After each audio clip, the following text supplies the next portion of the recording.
Hollywood, a realm of cinematic dreams and glittering stars, has found itself locked in a real-life drama that rivals anything ever written for the screen. Once a fortress of untouchable glamour, it now feels like it's crumbling under the weight of its own contradictions. Studios are collapsing, streaming platforms are drowning in red ink, and those at the heart of the industry, its actors, directors, and creators, are spinning in a vortex of chaos. But amidst all this turbulence, few sagas have captured the public's imagination, quite like the fiery battle between Robert De Niro and Warner Brothers. For those unfamiliar with the tale, Robert De Niro, the cinematic titan synonymous with mob bosses and hard-edged anti-heroes, has found himself at odds with the very system that elevated him to stardom. At the core of this dispute lie two high-profile Warner Brothers projects. De Niro, poised to reprise roles that seemed tailor-made for his signature intensity, was set to pocket a staggering $40 million from the two films. His brooding charisma and no-nonsense gravitas were enough to anchor the studio's hopes for blockbuster success. Yet, just as the light seemed ready to shine once more on the living legend, everything unraveled. Warner Brothers made a shocking announcement. De Niro was out. The studio severed ties, effectively putting both projects into limbo. For an actor of his caliber, the dismissal was more than a professional setback. It was a blow to his legacy. Questions immediately arose. Was this a routine creative dispute? A contract snag? The reality, as it turned out, was far murkier and more explosive. De Niro didn't hesitate to speak his truth. According to him, the firing was a direct response to his politics. Outspoken as ever, De Niro has long been known for his fiery critiques of public figures, particularly former President Donald Trump. His unfiltered remarks, often delivered with the same smoldering energy he brings to his roles, have garnered both applause and outrage. Now, he claims, his willingness to speak out has made him a target. Warner Brothers, he alleged, caved under pressure from groups offended by his bold opinions. The actor painted a picture of a Hollywood bowing to external forces, willing to sacrifice artistic freedom for appeasement. The studio, however, had its own version of events. Insiders insisted that De Niro's political beliefs weren't the issue. It was the delivery. The actor's relentless commentary, they claimed, had crossed a line, alienating key demographics and causing headaches for the studio's PR machine. For Warner Brothers, it wasn't about silencing a voice, but avoiding a wildfire. The distinction, though, did little to quell the flames of public debate. De Niro, for his part, remained unrepentant.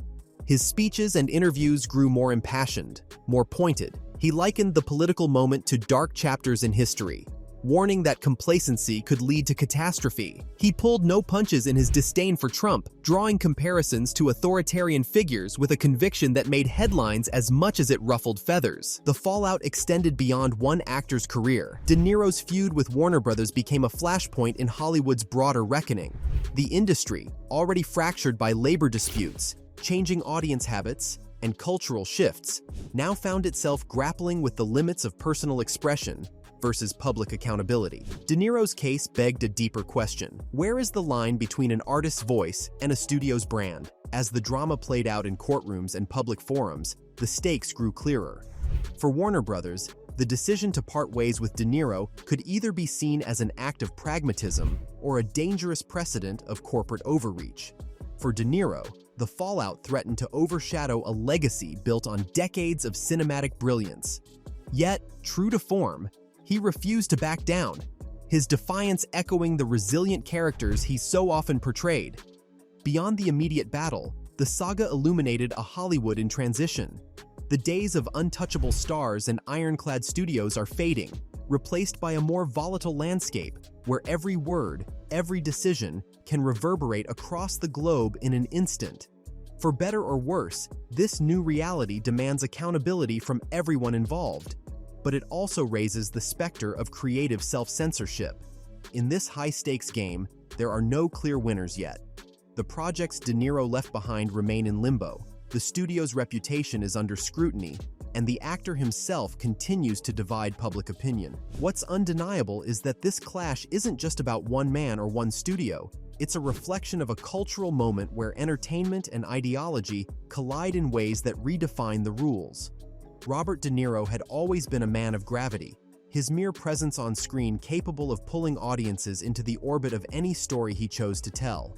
In Hollywood, he was a legend, someone who didn't just act but embodied his characters, whether they were mob bosses, boxers, or deeply flawed men grappling with their demons. But lately, his off-screen life seemed to echo the kind of turmoil usually reserved for a Scorsese script. De Niro, it seemed, had found himself in the crosshairs of an industry where drama wasn't confined to the screen. The trouble began with two Warner Bros. Projects, mob-centric films that felt tailor-made for his iconic glare and weathered gravitas. The roles would have brought De Niro a hefty $40 million payday, further solidifying his place as one of Hollywood's highest-paid actors. Yet, just as production was gearing up, the studio made a stunning decision. De Niro was out. The announcement sent shockwaves through the industry, raising questions about what had gone wrong. Warner Bros. Claimed it was a matter of professionalism. De Niro's recent behavior, they argued, had sparked public backlash and posed too great a risk in today's volatile media landscape. Rumors swirled that De Niro had demanded a significant pay increase, reportedly $60 million for the two films, along with higher residuals. The studio, already grappling with bloated budgets, saw his demands as untenable. But the real controversy wasn't about numbers, it was about words. De Niro's outspoken political views had always been a double-edged sword. His fiery critiques of figures like Donald Trump had earned him admiration from some and ire from others. He didn't mince words, often likening modern politics to the darkest chapters of history. "There's no honor in people who don't keep their word," he had said in one interview, his voice heavy with disdain. "Even gangsters have a code." For De Niro, his firing was more than a professional setback. It was personal. He accused Warner Bros. Of bowing to public pressure, of allowing his political beliefs to influence their decision. He wasn't about to go quietly. Instead, he filed a lawsuit against the studio and its CEO, David Zaslav, alleging that his dismissal was politically motivated and had sabotaged his career. He demanded damages for the $40 million he would have earned and launched a public campaign to tell his side of the story. In true De Niro fashion, he approached the battle with unrelenting vigor. He lined up appearances on talk shows and podcasts, including Howard Stern, where he planned to deliver scathing monologues and paint himself as a victim of corporate censorship.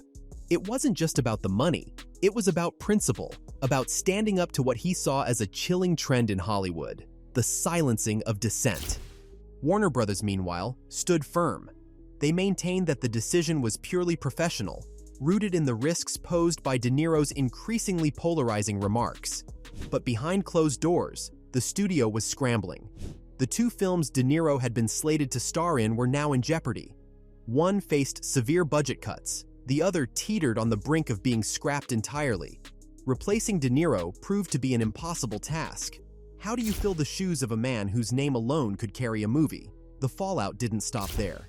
Industry insiders whispered that De Niro's former co-stars had been advised to distance themselves from him, a classic Hollywood maneuver when reputations turn radioactive. For De Niro, the isolation was salt in the wound, a painful reminder of how quickly the industry could turn its back. Beyond the personal drama, De Niro's feud with Warner Bros. Underscored a larger tension within Hollywood. The industry was in the midst of a seismic shift, where streaming wars, public opinion, and financial pressures were forcing studios to rethink everything. In this climate, even a legend like De Niro wasn't immune to the fallout. For Warner Bros., the decision to part ways with De Niro was a calculated gamble. They may have avoided one controversy, but they sparked another, a storm that threatened to overshadow the very films they had hoped to protect. For De Niro, the fight was far from over. The legal battle could stretch on for years, and repairing his public image might take even longer. But if there's one thing we know about Robert De Niro, it's that he doesn't shy away from a fight. Whether he's facing off against a studio or stepping into the role of a mob boss, he tackles every challenge with the same unrelenting determination. This saga, messy and dramatic, feels like it could be the plot of one of his films.